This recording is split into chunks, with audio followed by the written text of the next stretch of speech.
Want to just say congratulations to Rhode Island and Archie Miller. They've been through a lot here in the last couple of weeks, and he's made some public statements, and you know, and obviously got his guys prepared and ready, and woke his team up because they came in here playing harder and more physical than they have in several games. Which you got to give credit to him and his staff to find a way to motivate them for their last game of the season after some of the tough ones they've had recently.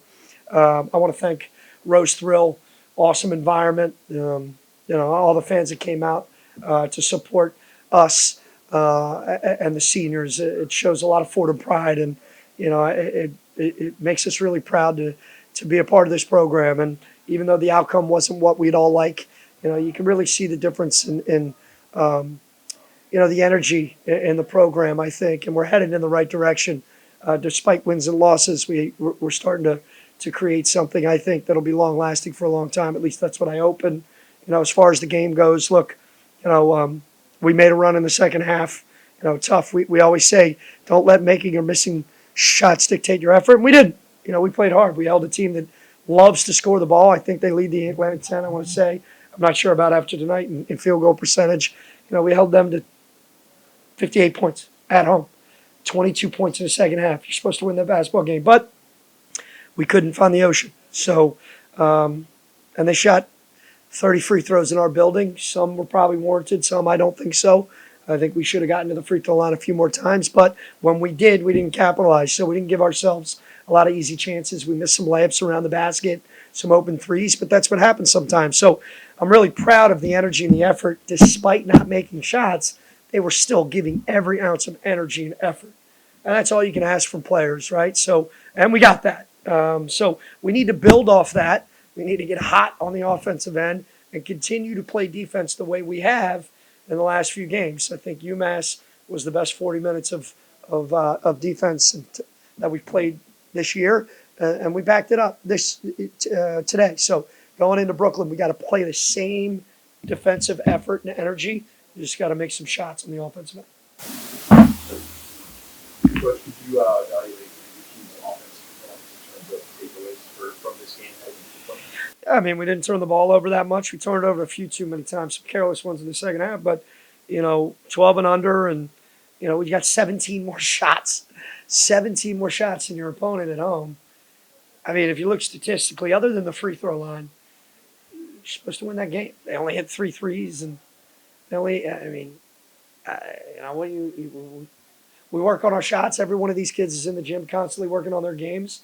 They're working on their free throws all day, every day, and so we've had some halves. I mean, we've also had some times where we scored 53 points. We got a bunch of open looks. It wasn't like we didn't have some open ones around the basket. Even when we got fouled, it should have been a couple of M1s we've been typically converting. But sometimes that happens. We couldn't make any shots tonight, and for whatever reason. But again, I'm really proud of our energy and effort, and not allowing that to completely dictate our effort, which is the key.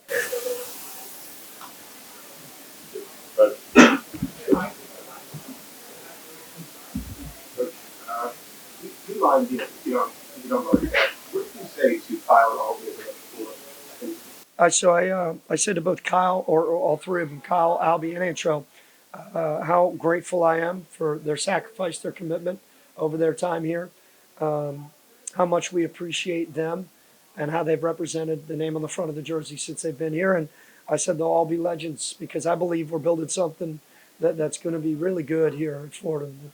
That I don't think Fordham's had over the course of several years. A program that we feel like we're kind of building slowly but surely. Obviously not some outcomes that we want, but I think competitively, you can find Fordham is definitely competitive every night in the Atlantic 10, which I'm not so sure that's been the case for 3 years in a row. And these guys have been a part of all 3 of those years. And I think we're headed in the right direction. And I know wins and losses are what everybody looks at. And obviously, that's what we're judged on. But I think they've helped create a standard here that is continuing to move forward. And I think we're going to have a lot of success for a long time based off of them. So we're eternally grateful for their energy, their effort, and their commitment to the name on the front of the jersey. Oh, okay. Kyle and Phil obviously had a lot of time on the floor. What does it play like all these kinds of teams, the team, maybe not as much as these spots? He means a lot to just not the team, but the university. You know, obviously they call him the mayor for a reason. You know, my man's got a full-time job on campus, made a walk-on, tremendous student. He embodies everything that a man for others under the Jesuit way, you know, would exude. I mean, he is a picture of Fordham, right? And something that every student, every alum, the presidents at low, the board, all people can really be proud of a kid like Albie Evans representing this institution at the highest of light. And that's what he means to the program, and he means to this university, in my opinion. Coach, there were some high points in terms of scoring transition and then fast break there and fast pace. That's something you want to Yeah, I mean, we're struggling to score in the half court. We got to get out and run. We created turnovers. You get 17 more shots. You create 16 more. You create 16 turnovers. You have 11 offensive rebounds. You're supposed to win that basketball game. So we got to play fast because we get, you know, when we started to play fast and see the ball go through the hoop, we got a little bit more energy. And when you're struggling in a game like that, the idea was speed them up in the second half. Let's try to get some easy ones, and maybe we'll catch a rhythm. Then the game slowed down after we missed that technical foul, and it was a 5-point game, and we never recovered. Coach, now that the regular season is over, how do you and your coaching staff look at the opportunity to go into the 18 tournament with everything right? Yeah. No, everybody's 0-0. We got to win 5. Some teams, half the league's got to win 4, and then there's 4 teams that got to win 3. So you get in the 5-game winning streak. So, I mean, it's been done many times before, and it'll be done many times again. And hopefully Fordham is one of those pieces to the puzzle. I mean, we've shown we can compete against anyone and beat anybody in this league at any point in time, especially on a neutral site. So we're familiar with Brooklyn. Hopefully our fans are still engaged and excited, and they come out. I know that probably won't be the case like last year necessarily unless we advance, and I understand that, but we are the home team essentially, so hopefully our fans to bring that environment to Barclays really would create a lot of energy. But you know, we start from scratch, so you completely wipe anything that happened in the past. But you know, you got to focus on what's ahead of you, one day at a time, one game at a time, one play at a time.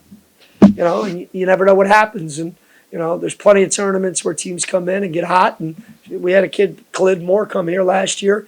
They were the worst team in the ACC. Played for Georgia Tech. They won the ACC tournament championship out of nowhere. It happens all the time, and I don't think Fordham, would be a shock if I know it wouldn't be a shock to any coaches or other teams in this league if we were able to accomplish it, and it won't be a shock to me either. You know, but if we don't bring it and we don't continue to stay connected, we can be out on Tuesday as well because anybody in this league, and it's proven, can beat anybody on any given night, especially on a neutral floor. So this will be one of the most exciting Atlantic 10 tournaments, I think, that you've seen in a long time. Time for one more. So. Coach, you talked in the past about, obviously, aside from the best person you want to build Fordham, what you call Fordham men. Yeah. Kyle, I'm sure you saw the shirt today. Like Kyle Rose Hill. Yeah. How do you feel like he's fit that definition of a Fordham man, and how do you feel like he's changed it for future Fordham men going forward? Well, I mean, if you think about Kyle, he's been through how many coaches? Four coaches in 5 years. Didn't play really. COVID year was a complete disaster for everybody in the country, but specifically here in Fordham. Those players, you know, quarantined for 30 days, 2 different 30-day periods. I think they only played 12 games. You know, they were separated in pods, so half the team would practice, the other half team would come after, like they wouldn't see each other. So to go through that experience, then his second year obviously didn't play a whole lot, right? And then coaching change, right? Everybody for the most part from that team that he was on prior to us taking over with Kyle Neptune was gone. He was one of 4 players that stayed when he wasn't really sure if he was going to be kept. He worked so hard through that. He changed his reputation from as a student. He just continued to improve in the classroom every year he was here, improved every year on the court, and now he represents the institution at a very high light. And I just couldn't be more proud of the type of man he's become. I believe he's a man for others. And you talk about the Jesuit way. And I think this senior class has exuded that, and they've represented Fordham in the best of light, both on the court and off the court. And that's really all you can ask. And again, in this day and age of worrying about wins and losses, well, our job as coaches are to create men. And I think our staff has done a tremendous job helping these guys become prepared and ready for the real world in whatever they do, right? And in turn, become really good basketball players. But most importantly, I think they're great people. Thank you, Coach. Go Rams.